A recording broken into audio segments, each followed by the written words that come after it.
حضرت عبداللہ بن مسعود رضی اللہ تعالیٰ عنہ سے مروی ہے، رسول اللہ صلی اللہ علیہ وسلم نے فرمایا، جھوٹ سے بچو، بلا شبہ جھوٹ گناہ کی طرف لے جاتا ہے اور گناہ جہنم میں پہنچانے والا ہے۔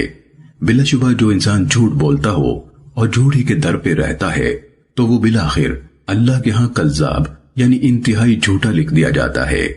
ہمیشہ سچ اپناؤ، سچ انسان کو نیکی کی رہنمائی کرتا ہے اور نیکی جنت میں پہنچاتی ہے، اور جو شخص سچ بولتا اور سچ کے در پہ رہتا ہے تو وہ بالآخر اللہ کے صدیق یعنی انتہائی سچا لکھ دیا جاتا ہے۔ سنن ابو داود حدیث نمبر 4989۔ جناب بہز بن حکیم رحمہ اللہ کہتے ہیں، مجھے میرے والد حکیم نے اپنے والد حضرت معاویہ بن حیدہ قشیری رضی اللہ تعالیٰ عنہ سے روایت کیا، کہتے ہیں کہ میں نے رسول اللہ صلی اللہ علیہ وسلم سے سنا، آپ فرماتے تھے، ہلاکت ہے اس کے لیے جو اس غرض سے جھوٹ بولے کہ اس سے لوگ ہنسیں، ہلاکت ہے اس کے لیے، ہلاکت ہے اس کے لیے۔ سنن ابو داود حدیث نمبر 4990۔ حضرت ابو ہریرہ رضی اللہ تعالیٰ عنہ سے روایت ہے، نبی صلی اللہ علیہ وسلم نے فرمایا، کسی آدمی کے گنہگار ہونے کے لیے یہی بات کافی ہے کہ وہ ہر سنی سنائی بات بیان کرتا رہے۔ امام ابو داود رحمہ اللہ کہتے ہیں کہ حفص بن عمر کی روایت میں ابو ہریرہ کا ذکر نہیں، یعنی روایت مرسل ہے۔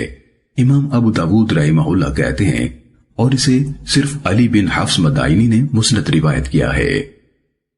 سنن ابو داود حدیث نمبر 4992۔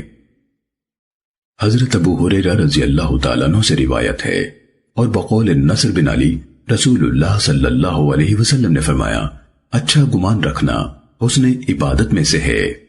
امام ابو داود رحمہ اللہ فرماتے ہیں، سند میں مذکور مہنا بن ابو شبل ثقہ ہے اور بصری ہے۔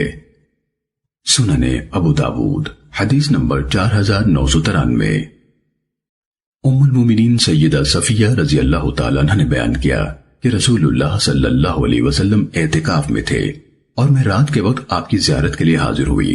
میں آپ سے باتیں کرتی رہی، پھر اٹھ کر واپس جانے لگی تو آپ بھی میرے ساتھ اٹھے تاکہ مجھے واپس پہنچا آئیں، اور میری رہائش حضرت اسامہ بن زید رضی اللہ عنہما کے احاطے میں تھی۔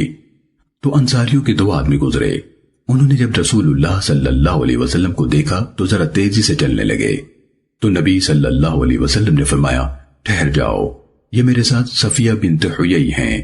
ان دونوں نے کہا، سبحان اللہ، اللہ پاک ہے، اے اللہ کے رسول۔ آپ نے فرمایا، بلا شبہ شیطان انسان کے جسم میں ایسے گردش کرتا ہے جیسے خون، مجھے اندیشہ ہوا کہ کہیں وہ تمہارے دلوں میں کچھ ڈال نہ دے، یا فرمایا کوئی بری بات نہ ڈال دے۔ سنن ابو داود حدیث نمبر 4994۔